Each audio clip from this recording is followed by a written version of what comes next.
Hi, today we are going to discuss about secondary growth in dicot stem. అంటే ద్విదళ బీజ కాండంలో ద్వితీయ వృద్ధి ఏ విధంగా జరుగుతుంది. The primary growth produces growth in length and development of lateral appendages. Secondary growth is the formation of secondary tissues from lateral meristems. It increases the diameter of the stem. In wood plants, secondary tissue constitute the bulk of the plant. They take part in providing protection, support, and conduction of water and nutrients. The secondary tissues are formed by two types of lateral meristems. One is the vascular cambium and cork cambium or pellosen. Vascular cambium produces secondary vascular tissues while pellosen forms peridium. Secondary growth occurs in perennial gymnosperms and dicots such as trees and shrubs.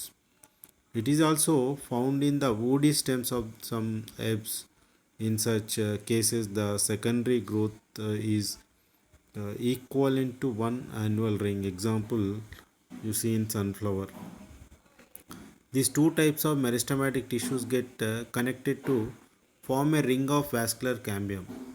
The vascular cambium is truly single layered but appears to be a few layers, for example 2 to 5 layers in thickness due to presence of its immediate derivatives. Cells of vascular cambium divide periclinally both on the outer and inner sides to form secondary permanent tissues. The cells of vascular cambium are two types: elongated spindle shaped fusiform initials and shorter isodiametric ray initials. A formation of secondary vascular tissue. They are formed by vascular cambium. Vascular cambium is produced by two types of meristems, vascular or intravascular and intervascular cambium. Intravascular cambium is the primary meristem which occurs as strips in vascular bundles. Intervascular cambium arises secondarily from the cells of medullary rays which occur at the level of intravascular strips. Both appear rectangular in TS. Ray initials give rise to vascular rays. Fusiform initials divide to form secondary phloem on the outer side and secondary xylem on the inner side. With the formation of secondary xylem on the inner side, the vascular cambium moves gradually to the outside by adding new cells. The phenomenon is called dilation. New ray cells are also added. They form additional rays every year. The vascular cambium undergoes two types of divisions: additive and multiple active. Ray initials procure a radial system, horizontal or transverse system, while fusiform initials from axial system of secondary vascular tissues. What is vascular rays? The vascular rays or secondary medullary rays are rows of radially arranged cells which are formed in the secondary vascular tissues. There are a few cells in height. Depending upon their breadth, the vascular rays are uniseriate, one cell in breadth, or multiseriate, two or more cells in breadth. Vascular rays may be homocellular or heterocellular. Homo means having one type of cells, and hetero means with more than one type of cells. The cells of the vascular rays enclose intercellular spaces. The cells of vascular rays enclose intercellular spaces. The part of the vascular ray present in the secondary xylem is called wood or xylem ray, while the part present in secondary phloem is known as phloem ray. The secondary phloem. This is called as bast fibers. It forms a narrow circle on the outer side of vascular cambium. Secondary phloem does not grow in thickness because the primary and the older secondary phloem present on the outer side gets crushed with the development of new functional phloem. Therefore, rings are not produced in secondary phloem. The crushed or non-functioning phloem may, however, have fibers and sclerites. A secondary phloem is made up of the same type of cells as are found in the primary phloem. It is called as metaphlloem. Sieve tubes, companion cells, phloem fibers, and phloem parenchyma. Phloem parenchyma is of two types. One is the axial phloem parenchyma made up of longitudinal arranged cells, and phloem ray parenchyma formed of radially arranged parenchyma cells that constitute the part of the vascular ray present in the phloem. Already we discussed in last class complex tissue. Same thing here we are going to discuss. Elements of secondary phloem show a more regular arrangement. Sieve tubes are comparatively more numerous but are shorter and broader. The sclerenchyma fibers occur either in patches or bands. Sclerites are found in many cases. In such cases, secondary phloem is differentiated into soft bast and hard bast. What is soft bast? Secondary phloem without fibers, it is called as soft bast, and part of phloem with abundant fibers, it is called as hard bast. Then you see secondary xylem. It forms the bulk of the stem and it's commonly called సాధారణంగా కలపగా పిలుస్తాం దీన్ని. The secondary xylem consists of vessels and tracheids, both trachary elements, wood fibers and wood parenchyma. And wood parenchyma may contain tannins and crystals besides storing food. It is of two types. Same in last class we are studied axial parenchyma cells arranged longitudinally, and radial ray parenchyma cells arranged in radial or horizontal fashion. The latter is a part of vascular ray present in secondary xylem. The secondary xylem does not show distinction into protoxylem and metaxylem elements. Therefore, vessels and tracheids with annular and spiral thickenings are absent.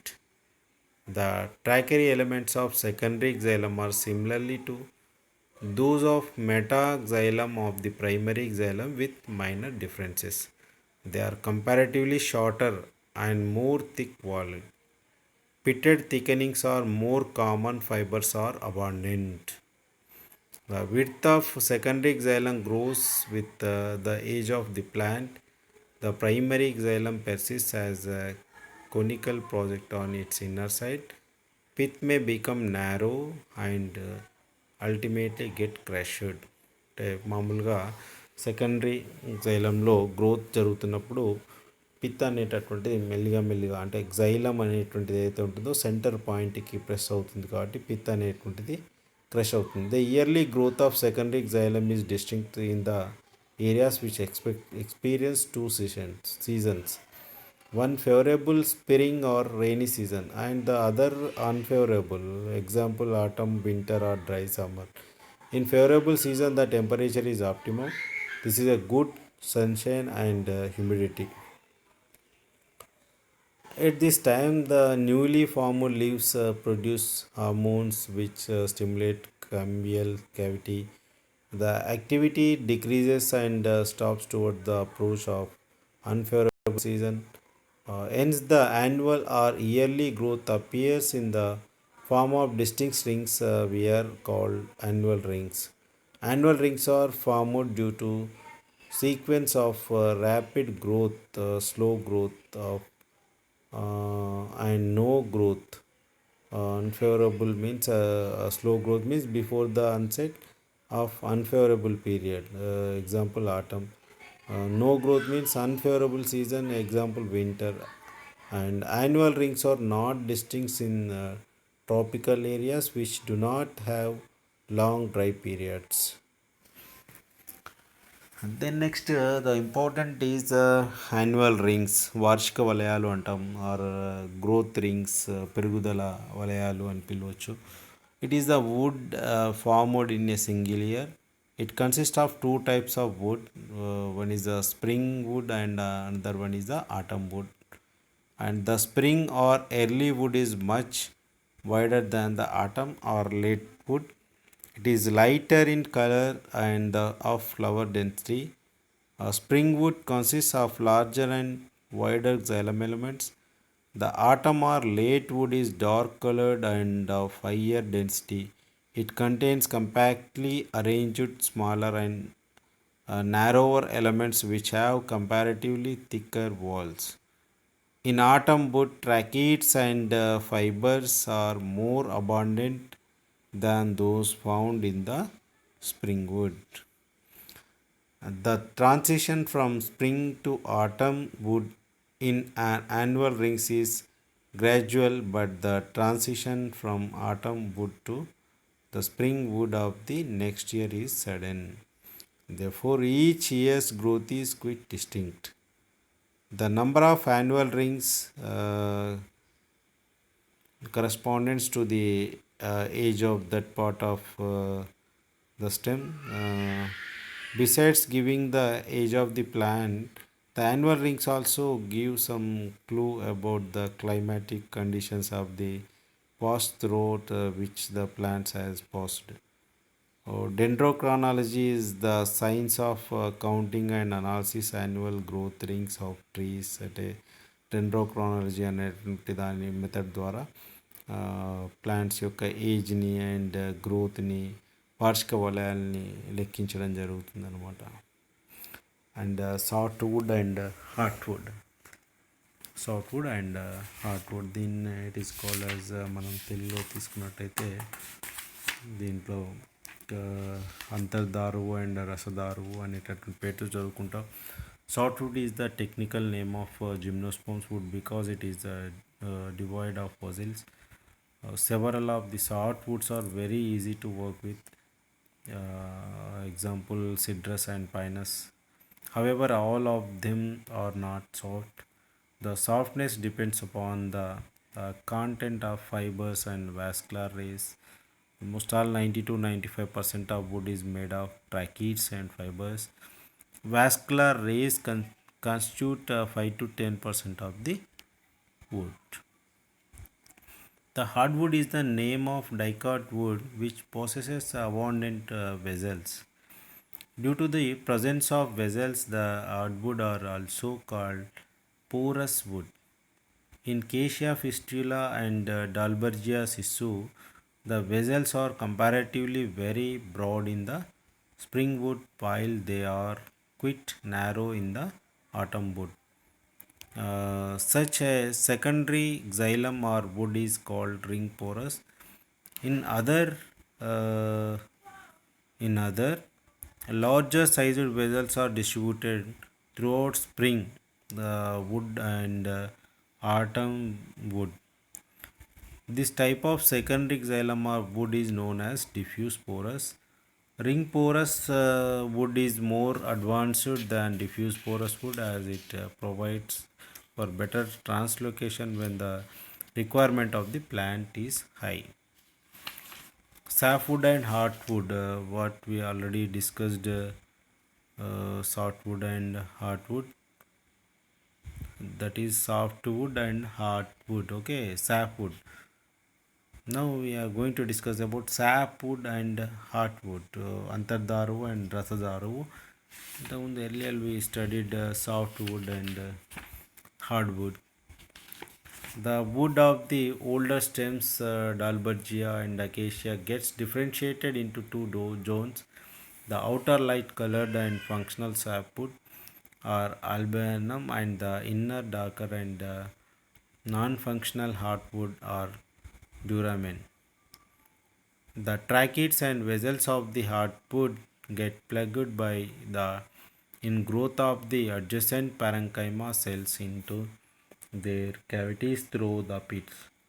These uh, ingrowths are called tylosis. See the observation, the growth of softwood and hardwood differentiate you see in diagram అంతర్దారు రసదారు అనేటువంటిది ఏ విధంగా మనకు కనిపిస్తుందో డయాగ్రామ్లో చూడవచ్చు. ఇది today we are discussed secondary growth in dicot stem, and in next class we are going to discuss about secondary growth లో completed secondary growth and anonymous growth of secondary.